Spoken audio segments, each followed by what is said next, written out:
Hey guys, welcome to my channel. This is Yaya, and today we'll be talking about, is body positivity a scam? Body positivity originally started in the 60s, where there used to be extreme diets. There were very harsh beauty standards that they expected women to meet. However, in my opinion, I feel like the body positivity movement that originally started in the 60s in today's time has turned into a fat body positivity movement. I feel like women use it as a weapon, a form of an excuse as to not lose weight and to remain overweight and obese. I support loving your body and not conforming to harsh beauty standards through starvation and surgery and injections and things of that sort. However, I notice a lot of women who support body positivity, they don't do it in a healthy way. They do it in a take me as I am or have nothing at all. They do it as a I'm gonna eat whatever I want, I'm gonna drink as much alcohol, and I'm gonna still love myself. I don't see how that could be self-love. I don't see how that could be body positivity. I personally feel like body positivity is, yes, loving and accepting yourself as you are. Your curves, your dimples, your stretch marks, the sags and the dips we don't really care to mention. But while also maintaining a semi-healthy diet at the least and getting some form of exercise. I'm not saying you need to be a stick. I'm not saying you need to conform to today's modern standards. All I'm saying is, are you healthy? Is your blood pressure levels good? Is your sugar good? Can you, if there was something chasing you, would you be able to run for at least 10 minutes, without gasping for air? Can you walk up a flight of stairs?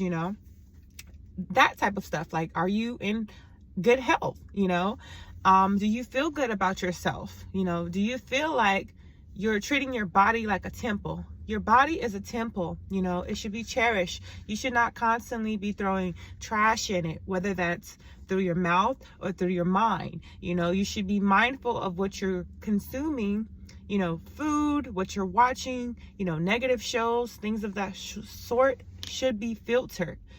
It's in your best interest. Companies and big pharma, corporate companies and big pharma are getting rich off of this body positivity movement. A lot of companies are pushing that agenda while selling bigger clothing sizes at a higher price. A lot of name brand companies that are like, the more expensive, higher end, they tend to charge more for bigger sizes, saying that it's because they have to use more fabric. But personally, even in my experience in buying gym clothes, even just from Amazon, I can always find a small or extra small online. Now, I'm not in the extra small, but I'm in a small right now, and I'm still a work in progress. But I notice sometimes, let's say this gym outfit, for example, it may have been $45, but since I could shimmy my way into a small, I got it for like $12 or $15. Now, do you see that? On a regular basis, I'm catching sales, and a lot of times the 2XLs, the 3XLs, they rarely go on sale. They're not as on sale as much as the extra small or the small, because America is, I think they said 70% of America is overweight and obese. So a lot of people can't fit in or even shimmy or squeeze into a small or extra small, let alone. So companies are making money off of that, from people not eating healthy. Pharmacies are making more money from pushing medicines. History has shown us time and time again, just because the masses approves doesn't mean it's healthy for you or that it's right. Let's take a look at, history, right? Alcohol used to be, illegal, and now you can get alcohol from pretty much every 2 blocks. There's a liquor store, or there's a certain corporation that has an alcohol section, right? That used to be banned at one point. People used to use cocaine to treat the common cold. Let that sink in, right? Imagine right now you get a cough and a cold and somebody is like, oh, here, do this line of cocaine and you will feel better. It's just like, dude, I know I will feel better, but that won't really be healing me, So just think about some of the things in the past that you may think now, like, I would never do that in this day and age. Another thing, you know, women used to have to wear skirts in the Victoria era, I believe.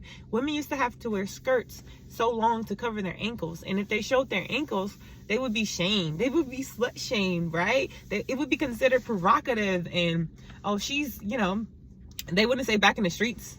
They wouldn't say for the streets back in the day in the Victoria era, but she would be shamed, you know. Now the skirts are all the way. Sometimes they got a little bit of cheek hanging out in Miami. That's normal, you know. So just think about that. Let that sink in. Big girls, big women who were once fawned and praised and adored for being big have lost weight or now are trying to lose weight, right? I hate to bring up Monique, you know, she's a fellow sister. I love my black women. But Monique profited so much money off of her comedy tour where she slammed skinny women, saying skinny BITC, you know, need to eat. They don't eat enough. They don't know how to take care of their man. Like, she made a whole, you know, a whole little section off of her just trash talking skinny women. And then a couple years went by and she lost weight.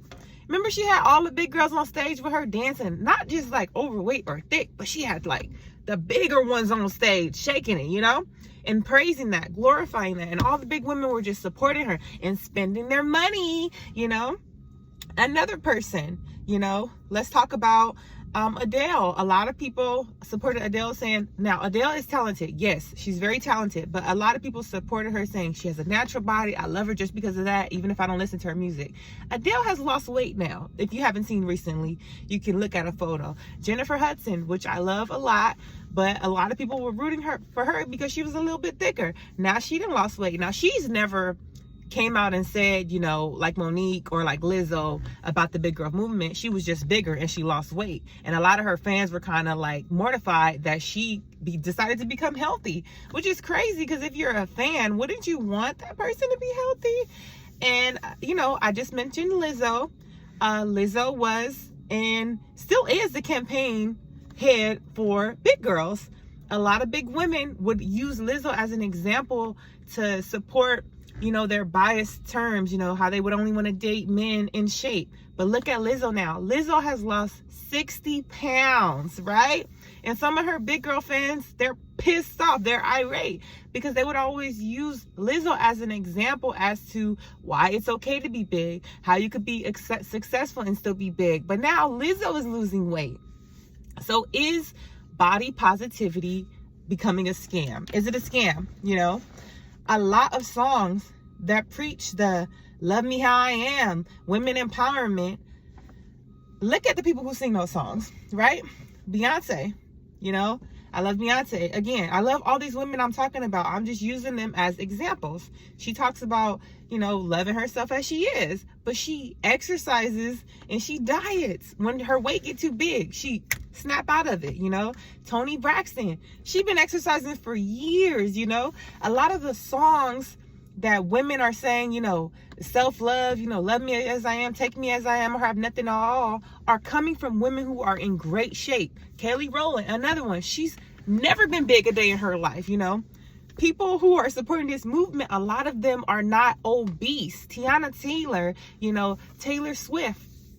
Some of these are the slimmest women telling these other women, people got to love you as you are or leave them, you know, they should embrace you, when it's like, y'all out here exercising and dieting, but you're telling these big women to stay, to accept themselves, you know. I feel like that's insane. Also, people say, you know, size doesn't matter. You know, they may tell women that, but women know size matters because when it comes to men, you know, they know that size matters. So y'all understand the concept of size mattering, you know. People in society treat you different. I don't care what anyone tells you, okay? You can feed into the lies if you want to. You can try to lie to others and say, no, big girls get treated the same, you know, as long as you have a good personality. Sometimes people can't get past your exterior to even get to your interior. You know, sometimes as soon as you meet a person, you're judging them. And women are very judgmental. That's what I don't understand. How are we so judgmental towards men? You know, if we see a brother who has like dirty sneakers, or like his teeth is missing, or, you know, he got on a fake chain, or he got on this or that, we're quick to say, oh, he broke, or he this, that. We're very judgmental. We're very harsh when it comes to other people. When it comes to ourselves, we're like, it's okay. You know, I don't need to do nothing about it. You know, someone should take me as I am. You know, that is insane to me. Also, I was reading about statistics, and they say people who are overweight, I think they said for every 6 pounds you're overweight, you tend to earn 2% less, you know? On average, statistics show people who are obese and like super overweight, they get hired less, they get promoted less. On average, their salary is less. So not only do you have people treating you differently, but you're also actually making less money on average. Body positivity should highlight being healthy, in my opinion. It should highlight normalized blood pressure, you know. It should highlight having a normal sugar level. It should highlight you feeling good and working on being healthy if you aren't already. Yes, love yourself as you are. You know, I don't say hate yourself and all of that. No, I don't say that. But let's be real, because that's the only way you're going to get better, is being real with yourself. You know, we live in the real world. If you want to live in your bubble and say, I'm big and this is not impacting my life, then that's the worst thing you can do. Because when you really think about it, anyone who really loves you, wouldn't they want the best for you? If someone loves you and genuinely cares about you, I think that they will want you to feel good about yourself. You know, I think that they will want you to feel healthy. I think that they wouldn't want you to have to be on pills for the rest of your life or be struggling to walk. Another thing I want to point out is Black women. Yes, I know I may get some slack for this, but Black women, the number one cause for Black women death is not murder, it's not cancer. The number one cause is stroke. Black women are leading the obesity rates. We are leading when it comes to tobacco consumption. We are leading when it comes to sickle cell numbers. And a lot of people may say, oh, Black women are dying from strokes from all the stress from society, from the man, from the government. Okay, you can use that for some, perhaps. But if you're 300 pounds and you're sitting here telling me that you have high blood pressure because of stress, get some of that weight off, and then we can talk about stress. You know, be real with yourself, you know. Be transparent. This is your health. You only have one life. You're not going to get another body magically. You have to wake up and snap into reality. To be honest, it makes me very sad to see all the Black women that struggle to even walk. You know, I grew up having issues with my weight. I'm still trying to become the best shape of my life. I'm still on my journey. And I don't make this video to make people feel bad, you know, but I just really want to be real with some of you, because I know people were lying to me. You know, people were saying I didn't need to lose weight, or I didn't need to lose that much while I was on high blood pressure pills, while I had an iron deficiency, while I had a vitamin D deficiency. People were telling me to love me as me, and that's good, you know. And I feel like that ain't right, because if you really love someone, how I'm on high blood pressure pills and I was only 30 years old, you know, I was only 29, 28. How is that even possible? You know, how can you sit here and tell somebody to accept themselves as they is? Like, that's not really, for me, I feel like that's not really love. Because if I'm in a relationship with somebody, or I'm friends with somebody and they got to get on high blood pressure, if I see them eating some chips, I'm like, look, you don't need those. And it might be kind of harsh, but it's coming from a place of love. And sometimes we need that tough love. You know, when my doctor told me, do you want to live to see your kids? That was what I needed. I needed to hear that, because it really didn't dawn on me. Like, you can have a stroke in your 30s, in your 20s. We think just because we're young, oh, I'm good. No, this is real life. This is not a game. Is body positivity a scam? Having to buy 2 plane tickets because you can't fit into one seat, or you need a little bit of the other seat, you know, that's more money.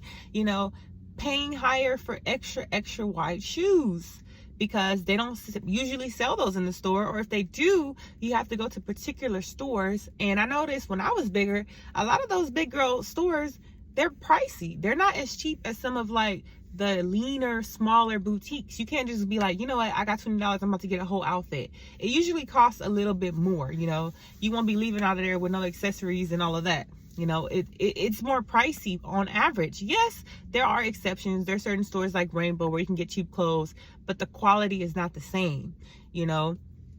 Also, unable to even fit on a roller coaster. I remember when I was younger, I believe I was like 12, because like I said, my weight has always been up and down my whole life. And I remember when I was 12, I had went to like a church event, and we went to like Six Flags. And I remember I was in a group with someone, and the lady, she could fit on a roller coaster. Keep in mind, a grown woman could fit on a roller coaster, but I think I was 12 at the time, or like 11, but I couldn't. It was like I think it was like the Superman ride. Like you gotta sit down and they push the thing down, and when they push it down on you, it has to click, you know, for you to be safe so you don't slip out the ride. And I remember like everybody else's got pushed down, you know, and I remember the lady came over to, you know, make sure mine was secure, and she couldn't do it without like hurting me. And I remember the lady that was watching the kids, you know, that had to stay with the group of kids, hers clicked down. And I just remember like I was embarrassed, but I feel like the lady I was with was more like, her heart went out to me more, because she was just like, you know, in shock, you know. And now I understand why, because it's sad to even think like you're 12 years old and you can't get on the roller coaster with the rest of the kids. Like, that's crazy, you know. And, you know, just uncomfortable in certain cars. You know, when you're big, a certain size, it's uncomfortable to be in certain like tiny cars that don't have leg room, or, you know, you can't push your seat back, or the car is so low. When you get down so low, it's hard to get up because you're so heavy. You know, you want to be in a truck where it has a lot of space.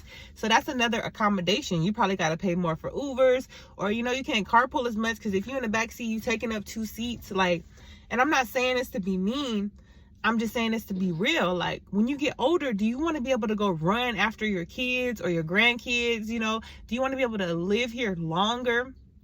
You know, if it's something in your control, of course, anything can happen, take anybody out at any time. But even if you don't have kids, you know, you got a dog. Like, do you want to be able to jog with your dog in a couple of years, or even take the dog for a walk? You know, when I was pregnant as well, you know, with my first son, I wasn't overweight. I had gained weight. And then when I had my second son, I lost some of that weight, but I didn't lose all of it, which was really bad, because I feel like people who get pregnant should be in a kind of decent shape, you know, because you're going to pack on weight. And I was high risk with both my pregnancies. So both my pregnancies, I had to go see a specialist every week. On top of my regular doctor's appointment, I had to worry about if my sons were okay, if they were going to come out a certain way, if they would make it, if I would make it. Black women also are leading the number on dying when they're giving birth. We are the number one women who are most likely to die when giving birth. And let this sink in. As a black woman in general about your health, when you go to the doctor and you complain, most of the time on average, statistics show black women complaints about being in pain are most likely to be ignored or minimized by their own doctor or nurses. So not only do you got to worry about dying on the table while giving birth, but you could be complaining, literally feeling like you're about to die, and your amount of pain will be minimized versus a Caucasian woman or an Asian woman, because they feel like black women are more dramatic, or they have a higher pain endurance. And this is real scientific research. You can go Google this, look it up. I was just talking to my mom about it yesterday, and she was saying how she was in so much pain when she was giving birth to my brother, and my mom wasn't even a super big woman. So imagine if she would have been 60 pounds heavier, 100 pounds heavier, you know. Like, she said my brother almost didn't make it, you know. So think about that before you get pregnant as well. You should be in good shape before you give birth, especially as a black woman, because we have so many different things that are working against us. Another thing I want to point out is, I know a lot of you may not like this, a lot of people, especially women, especially black women, hated Kevin Samuels, right? But a lot of what he said was true. It was based off of facts. You know, the 1% or top 10% of men who earn the most money in the world, most of them are not marrying overly obese or overly overweight women. Look at the doctors, look at the lawyers, look at the NBA players, or even people who don't make a lot of money, but they have high stature. Look at the presidents, look at the vice presidents, look at the governors, look at their wives. None of them, you know, okay, some of them may have a couple, you know, heavy setters, heavy hitters, or thickums, but for the majority, most of their wives that they decide to marry are not obese. Now, a man that has a lot of money, he may buy an obese woman gifts. He may take her out. He may have the adult time with her, the fun time. But marrying her is a whole nother thing. And I'm not just making that up. Kevin Samuels wasn't just making that up. This is a real thing. When you look at statistics, yes, you can be big and still possibly get married, but your chances are much slimmer than a woman who is slim. That's just a fact. When you are overweight, superly overweight, or like obese, you are more sexualized, I feel like. Some guys may look at you as easy or try to use you for clout or use your money or look at you as, they don't have to work as hard. And I'm not saying that to be mean. There's men that came out and said that. Like, they may deal with a bigger girl, but they're not going to flaunt her, take her to the game. And there's always the exception. There are some beautiful big girls out there, but for a majority of us, if they had to pick between a beautiful size smaller or medium versus a beautiful triple, a 3X or 2X, they're going to go with the smaller person most of the time. And that's just human nature. A lot of men like women who are in shape. A lot of men like women who are fit.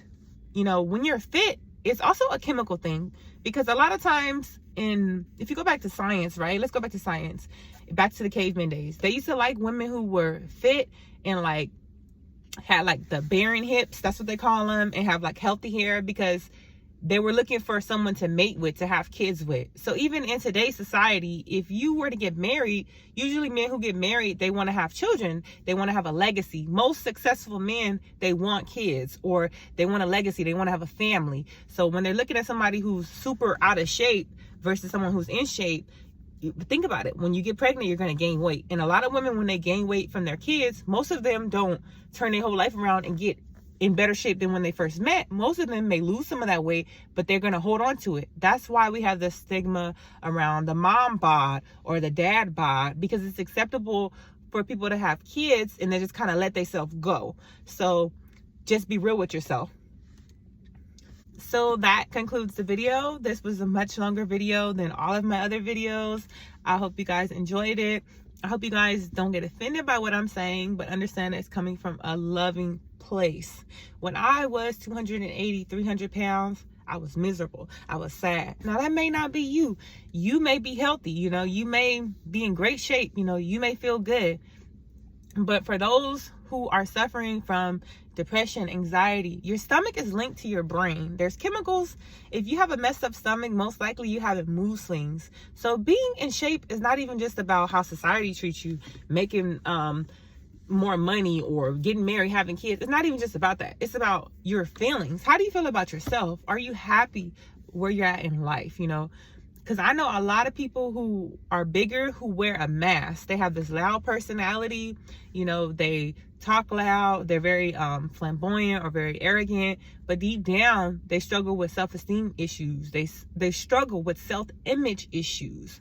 So just be real with yourself. Because at the end of the day, can't nobody make you happy, So being healthy kind of gives you a better chance at, having less mood swings, being able to just go shopping without the stress of, are they going to have my size? I used to hate going shopping. Even online, I used to hate, dang, is it going to fit right? Or is it going to make me look like a refrigerator? We all go through those different little things. And I feel like getting in shape, losing the weight is at least one thing to take off your plate. So if you guys enjoyed this video, make sure you hit the thumbs up. Make sure you subscribe if you haven't already. Shout out to all my subscribers. I really appreciate you guys, because it lets me know it's people who, want to hear more of what I'm talking about. And it also just inspires me seeing how many people have decided to take charge of their life. Because as you know, I'm still on my health and fitness journey. I'm still trying to drop some pounds. I'm trying to be snatched for Christmas. I'm trying to get it together. So we in this together. So I hope you have a blessed week. And remember that you can do it. You just got to stay positive. And if you fall off, give yourself grace and just hop back on. All right, guys, deuces.